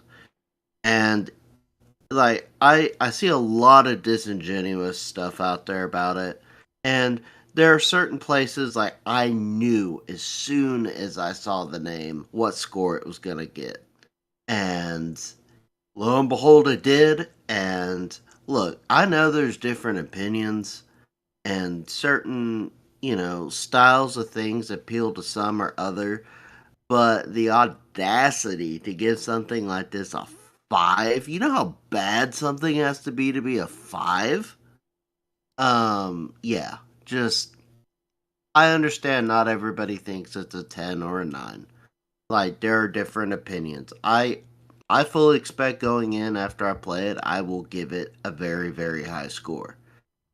Haven't played it yet, but fully expect I probably will. But like even if you don't like some of the stuff about it, like a 5 is just that you don't want to say malpractice, but it's pretty egregious. Yeah, it it's weird because like I don't really give Metacritic that much weight, right? Um, I have a critic review on Metacritic, and I don't even agree with the score I gave the game. So it's like, um, I I just think people focus on the score too much. Like, I'm looking at the reviews right now. So Eurogamer gave it a 7. Sorry, looking at the wrong thing here. Eurogamer gave it 100, right? So 10 out of 10, right? 10 out of 10 Eurogamer. However, you will see certain people online. Let me scroll down to find it. 1 minute. There's a lot of reviews. Wow, there's a lot of reviews. Okay, I'm scrolling down. Okay. Forbes gave it a 7, right? So you will see people throwing about the 7, saying, hey, it's a 7, it's mid or whatever. Yet they'll completely ignore the high scores. And I think when it comes to reviews, you should really align yourself with, do you agree with that reviewer's reviews in the past? Do you tend to like the same types of games as that reviewer? Because I've seen people review, let's say, Mortal Kombat that have never played a Mortal Kombat game. So, like, why would you send someone to review Mortal Kombat that doesn't play the games? That would be like sending me to review Madden, right? Well, I'm going to give the game a 0 because I don't understand how the sport works. Like, that wouldn't Yeah, be, exactly. yeah, it wouldn't be appropriate. So, like, that's why I don't review Madden on the channel. Although I might do one at some point just as a joke, but like GameSpot gave it a 6. By the way, like you said, Logan, there's these outliers that do this for pretty much most big games. You know, a game can get like 10s and 9s, and you'll have GameSpot, or let's be honest, we're talking about Metro and what was the other one? PC Gamer. They are bashing the game for reasons they loved the first game. I feel like I'm taking crazy pills. It doesn't make And any this sense. one has improved everything. Yeah, like the gameplay in the first game was very slow. This does have similar gameplay, but it's more, fluid. It's smoother, and people are saying that the game's slow. And it's like, but you praised the first game for that exact reason. So that doesn't make any sense. And the truth is, these scores don't really matter. It is unfortunate that like bonuses and stuff at these studios matter sometimes to these scores. Like the games that I'm looking right now, it's an 82 on Metacritic on Xbox, and it is. Let me have a look.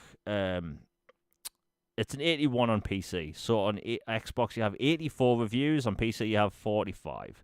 So I think it's going to stay around at 82, 83, 81, whatever, right? Who cares?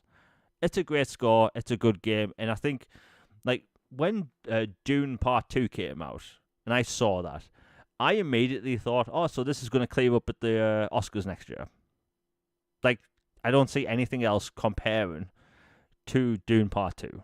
It is, as Christopher Nolan said, it is the Empire Strikes Back of Dune and new Dune films and new sci-fi. And I'm playing HellBlade 2, and I'm thinking this should earn a lot of awards. Best art direction, soundtrack, best acting of a leading female actor. If Melina Jurgens does not win, like, there will be an uproar.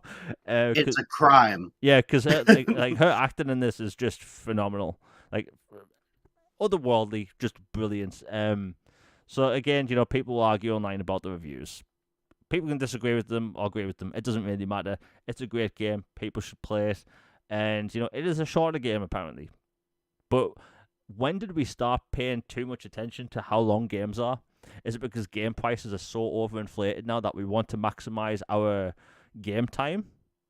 I can say that. However, this is a $49.99 game. That's pounds. And it's in Game Pass. So it's like, I don't know this obsession with game length, right? If this game was 100 hours long, people would be complaining that it's a slow game that's 100 hours long. So they're damned if they do, they're damned if they don't. Now, let's get that out of the way. The game, phenomenal. Ninja Theory clearly know what they're doing. Well, apparently, as per Windows Central, Ninja Theory already have their next game greenlit. And it isn't Project Mara, which is very interesting. In addition to... Yeah, so they work on Project Mara, which is a psychological horror kind of experience.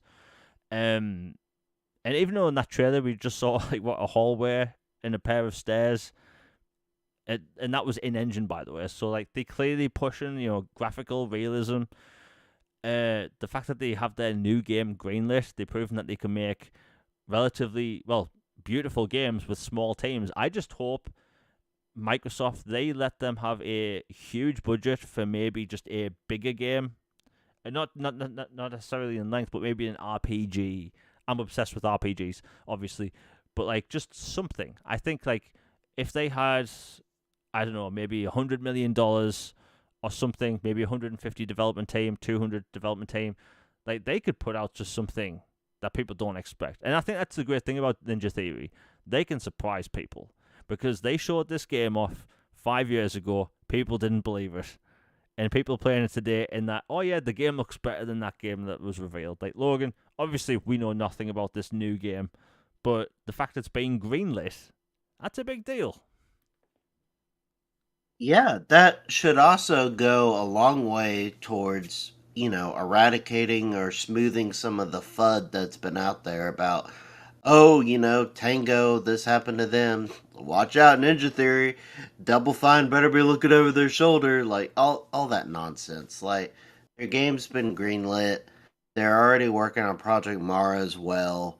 Like, you know, this is exactly what they were talking about, small games that are award winning, powerful. Like I fully expect this thing to clean shop at award circuits. Like maybe not win everything because Elden Ring and there'll be some other games that'll do well as well. But I expect this one to do very very well at the Keeleys, at BAFTAs, at Dice, and like if nothing else, like I always think what your peers say in the industry carries more weight than what the media says. Like in my opinion, anyway, whether it's sports or um, gaming, whatever. So I fully expect this game to just sweep awards circuits and be the game that Xbox has really, really, really been needing. Their art house studio is Ninja Theory. It is their, cinematic masterpiece development, and they can be able to put out all this experimental and bizarre stuff. Basically, be their in-house Kojima studio, and I fully support it. I'm thrilled.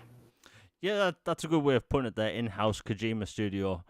Um, like this is a weird game, right? Hellblade 2, it's a weird game. Project Mara is obviously going to be a weird game, but I think maybe gaming needs a bit of weird. Like it's different, it's refreshing, Mm-hmm. and if you look at like Hellblade 2 alone, like people can compare it to the first game, but if you stack Hellblade 2 against anything that's came out in the past 5 years, there's nothing like this. Again, like it's not often I'm walking around in a game with my headphones on, just paying attention to like where all the voices are coming from. Like you can feel where those voices are coming from, and just like normally in games I tend to just like run forward, but in this game I'm literally just walking around, taking it all in. I spent about 30 seconds looking at the floor at some pebbles, right, as the water was coming in Hey, from the those ocean. rocks. Yeah, like it was realistic pebbles and rocks, and I'm thinking, huh, we can do this now in game. And it's like when you're a little kid, you kind of saw these CGI trailers and think, what if one day gaming looks like that while you're playing? And I'm playing Hellblade 2. It's like, oh no, we've reached that point. I used to think, I don't know if I've mentioned this before, I used to put Final Fantasy: The Spirits Within as my, the high bar of what I want games to look like, right? That film that absolutely tanks. I love, by the way. I It's a good film. I yeah, like it. I unapologetically love that Final Fantasy film because it's sci-fi. It doesn't make sense really, but it's cool. But this game, like, it looks better than anything we've seen, right? And we're at that point now, and there's no uncanny valley thing, which I love. Like every so often, you play a game over the past few years, and if they have like a really realistic character, you kind of put off a little bit. Maybe the teeth doesn't look right. Maybe the eyeballs look a bit glary. But like, you see Senua on the screen and the other characters, and we've never had anything like this. Nothing looks awkward or out of place. Like these look like real people that you're controlling on screen. And again, people use bloody headphones. If you use speakers and listen to this game with the TV speakers, I will come to your house and point at you and laugh, because this is not the way to play this game. You use headphones, earphones, earbuds, I don't care. Just don't use crappy TV speakers. This game's phenomenal. I can't wait to see what they come out with. A brand new, maybe I'm guessing a new IP. It's just like Logan said, they are the Kojima studio that I think Microsoft needs. Microsoft, they have a wide range of first party content studios now that doing single player games. And by the way, I want to talk about this quickly. There's one of the reviews from, I think it was from Metro for HellBlade 2. In their review, that they gave it, I think, a 5 or something. They mentioned in their review that this is the first Ninja Theory game being made since, Xbox purchased them or whatever. And we expected to see some, corporate stuff thrown in there. And I'm thinking, why are you putting that in a review? That seems so out of place. Why. Yeah, we know why. And this has always been my stance with reviews when it comes to a game, film, TV show, whatever. 100% of that review should be about that piece of content. And I've noticed over the past few years that media outlets will now talk about external things. We saw this with Hogwarts Legacy, right? Talk about the bloody game, right? Your game media outlet, talk about the game. HellBlade 2, I don't care about the corporate financials of Microsoft when it comes to HellBlade. Talk about the bloody game. And fortunately, it's a great game. So the fact that they're making something new and it's been greenlit, it's great. And unfortunately, every time this topic is brought up, you'll have people bring up Tango and all that stuff. It's and yeah, will this game get snubbed at the awards? Yeah, it will. It will. Like, Logan, can you think of any high-profile game that releases this year that will probably, I don't know, pull at people's heartstrings, get the I don't want to say a pretentious vote, but I can't really think of many games this year that will really sweep up at the awards. I know Elden Ring DLC is going to do its thing, but can you see anything that's either released this year or going to release this year that could potentially do that? Honestly, I think this one and Elden Ring will be the heavy hitters. And speaking of Jeff Keighley, he actually tweeted about Hellblade earlier today and congratulated the team and stuff. And he personally was a big fan of the first one. And this is one of those games you shouldn't necessarily design things with certain audiences or factions in mind per se. But as an art house studio, like I said, they're basically Kojima studio. The Keeley types, the award circuit types, this is very much primed for that type of thing. So I fully expect it to do well. Maybe not win everything, it could, but I do think it's gonna do very well, and this will be Xbox's overall best performing game that they've had in a decade. Yeah. Oh, and I will say that, and I'm sure a lot of people felt this way on Twitter yesterday. Ninja Theory put out this still image of a black background, red border, and white text. Now, PTSD from that. yeah. If you've followed gaming for more than 0.5 seconds, you know that if you see a still image with text on it on Twitter, you know it's bad news. A game's been delayed, cancelled, or a studio's been shut down, or I don't know, someone's stolen your neighbour's dog. That's how it works. And it was just basically them talking about how making games are hard and how they're looking forward to the future of Senua. By the way, they didn't mention this. They called this part 2. They didn't call it the final part. So I do think we will see a part 3 at some point. But yeah, they did give us PTSD. I just saw that, by the way. I opened up Twitter on a Monday and thought, oh no, what now? Unfortunately, it was good news. But yeah, And they were thanking people. yeah, and people were trying to twist that as it was a goodbye message. Like, no, the game's been greenlit. They're fine, but yes, the still image with text in it does scare people. So if there's any publishers or developers listening, if you have good news, maybe just post a picture of like a bunny dancing or something, so they know out the gate it's good news, right? But like giving people good news in a still image with text, just saying people might take it the wrong way, because a lot of replies I saw that were like, "Oh, I know you've been shut down." It's like they didn't even read it; they just saw the image with the text in it. But all in all, it's good news for Ninja Theory. Can't wait to see what they come out next. And I think that as a studio, they're going to come out with some freaky stuff. Like I over the next few years or whatever, they're going to come out with some wild stuff that I can only imagine what they come up with. And when it comes to a Senua Saga Part 3, I think now that they've got the technology narrowed down, maybe it won't take 7 years to make. Maybe I'm reading too much into that, but like honestly, if Part 3 ever comes out and it looks the same graphically, why would I have a problem with this? I've never seen a game look this good. So hey, can't wait to see what they come out with. I think it's going to be a good game, whatever they make, and I hope they come out with something really freaky that just blows people away. And lastly, let's talk about the Perfect Dark situation.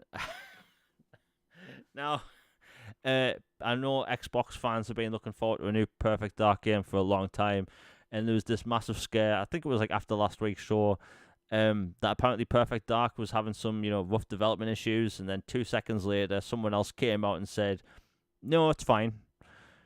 And then that person had to retract immediately what they said, saying, "Okay, never mind." The truth is, negative news gets clicks, right? I'm not saying it was clickbait, but like people are really wanting to know what a modern Perfect Dark looks like. We haven't seen a single frame of what it looks like in game. We just know it's a first-person shooter. It's going to have parkour.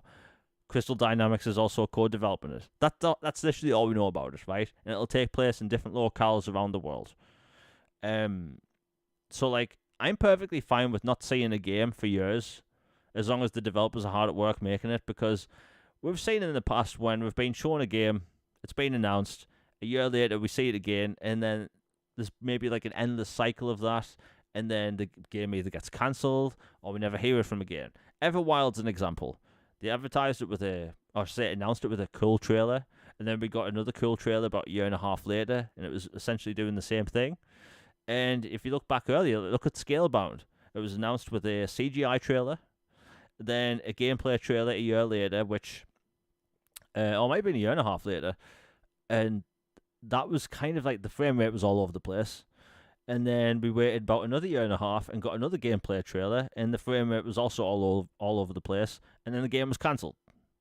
Like, I personally don't want to see games constantly until they're ready. Like, just announce it, be done with it, and then show me it when it's ready. Like, Logan, are you kind of sick of seeing like a game over and over and over again? Yeah, because there is such thing as too much of a good thing or oversaturation. Like, especially if it drags out over a period of time. Like, I'm okay with like a reveal or like a title card thing, and then a while later, like you show some actual gameplay or something, and then maybe down the road, like, okay, final thing, here's release date, and it's coming out, and yada yada, that's it. Like, something like that. But it's like these periodic like drip feeds of like, oh, now we get to see what the other side of the room looks like, or oh, there's now we've announced photo mode, or now we've done this or that, and they just try to drag it on just for content's sake. It's just, I don't know, like, there's something to be said, like, I know it's a different era, but like when Bethesda announced, one of the Fallout games at E3, and then lo and behold, it was ready to pre order, and a few months later it came out. Like, can we not just go back to that mindset of things? Is that not possible in today's society? Yeah, I think a lot of these games either get revealed because of the financials. Maybe they want the stock to go up. Um, but other than that, like, games just don't need to be revealed too early. Like, look at Fable. They announced that with a CGI trailer, I think in 2022, and then we got a in-game. I'm doing air quotes because people don't believe me. in-game trailer last year in 2023. So like, I don't think like that was that. I think that was fine. But like sometimes we just hear about games every single year, and it's just too much. But hey, the summer showcase is just around the corner, and I'm sure it's going to be great. I will say this though, I've seen a lot of people talk about their prediction lists, and they include leaks. I don't want to be the only person that says this or sees this. A prediction list shouldn't have leaks on it, because then it's not a prediction, right? Predictions are basically guesstimates, estimated guesses of things that have been happening. A leak is literally a leak, and I think when it comes to E3, we just everyone's going to keep calling it E3. By the way, people just want to be surprised, and I think they're going to be okay with that. And lastly, let's quickly talk about the console thing. A few people in the console leaking game industry space, someone came out and said Xbox's next generation console comes out in 2026, which had a mixed reaction. However, the FTC documents, which were released like a year ago, mentioned that Microsoft's next gen console comes out in 2026. So people are acting surprised all the time. There's people that bear in mind, if Microsoft does this, they will release a year or possibly even two before Sony. And in the past 24 hours, I've seen people do shocked-faced or disappointed-faced clickbait for like, oh, Microsoft's going to go first. Whatever scenario happens, Microsoft going first is beneficial because it worked with the 360. People get super excited about new tech and new hardware. I think doing a mid-gen refresh this time is kind of pointless because optimization can improve on these consoles. Like, I'm playing Starfield at 60 frames. At a high resolution. I'm playing Fallout 4 at 4K 60. But unfortunately, this generation's been weird. You know, I was talking to Logan about this on Twitter the other day, and he agrees with me. Like, this generation has been a weird one because of the pandemic, and was it you said, Logan? It's like this generation feels like a 1.5 of the last gen. Honestly, it feels like the same generation since 2013, just a little boosted. Honestly, like, aside from Hellblade and a few other things, like, it has basically been not a quantum leap in hardware and development and creativity, and it feels like just an extension, like a expansion pack for the previous gen. Like, honestly, I've been catching myself saying a previous gen and thinking 360 when technically the previous gen is Xbox One. Yeah, and I've seen that sentiment online a lot, like by Xbox and PlayStation fans. They refer to the PlayStation 3 and 360 as last gen because you're right. Nothing's really changed. Like, people will play Hellblade, they're going to be blown away. They'll play Avatar, Frontiers of Pandora, they'll be blown away. Alan Wake 2, blown away. But like, for 90% of the other games, it all feels the same. And we've talked about this before. It's my biggest gripe with gaming, actually. It's that gaming needs more fresh ideas.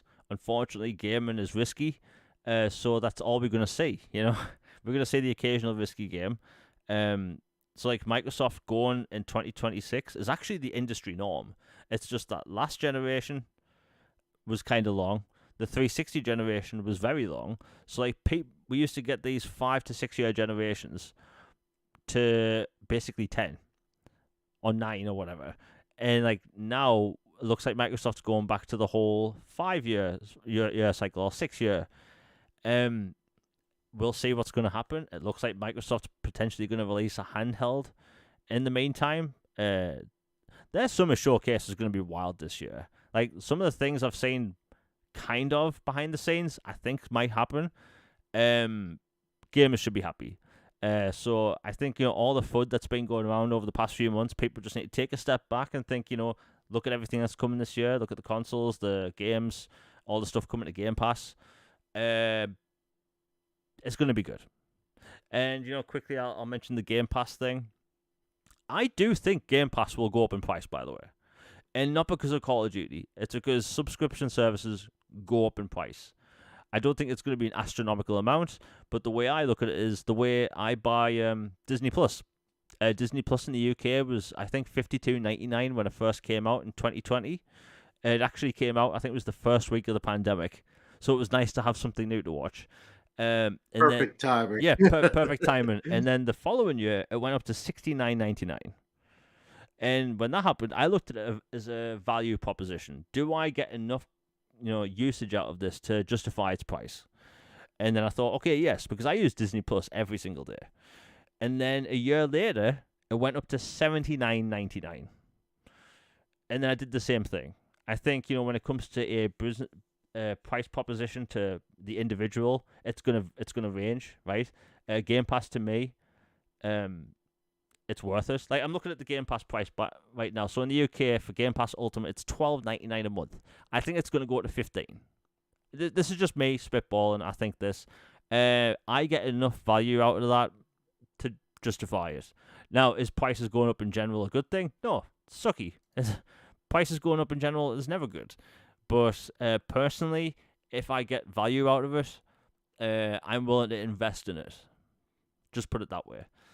Anyway, Logan, have you got anything else to say before we close the show?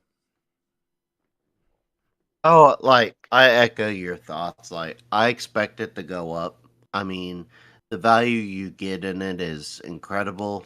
They're going to be adding even more stuff with the ABK backlog and new titles going forward and perks. And, we still haven't even gotten to the point that they're going to bring the ability to play cloud on games you own, period, not just Game Pass titles.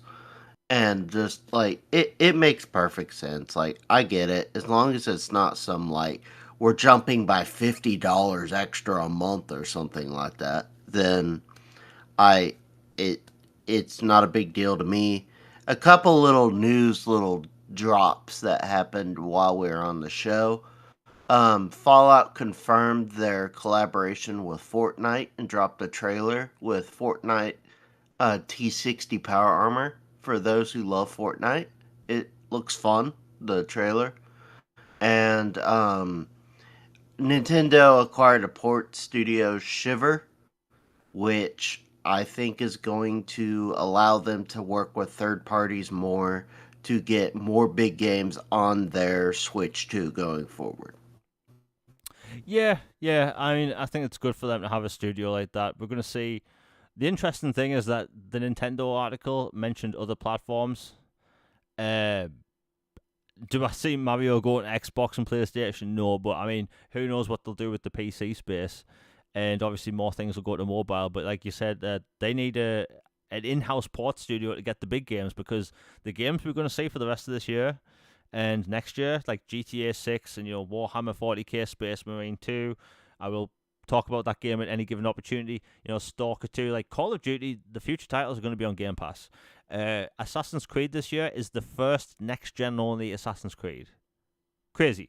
So, like, they need a studio that can put 100% of their effort in to get these ports over, because I can only imagine what it's like paying, like, monthly or whatever per contract for a port studio. Anyway, crazy time. Anyway, everyone in chat has been amazing today. Logan, it's been great talking to you once again. I think the gaming space, it's always filled with drama and people arguing and stuff, but all in all, it's actually, gamers have a lot of good games coming this year and great content. So, like, while you will see a news story pop off and people will, like, I want to drag down IGN at every given opportunity, but that just puts a downer on everything. But it's going to be a good year. Anyway, we'll be back this time next week for a new episode of All Things Xbox Podcast. I should be dropping a video in the next 2 days. Have to see what the timetable's like. But if you like Xbox games and maybe some old games on Xbox, you maybe want to pay attention to it. Anyway, everyone, it's been great. We'll be back next week. We're out, everyone.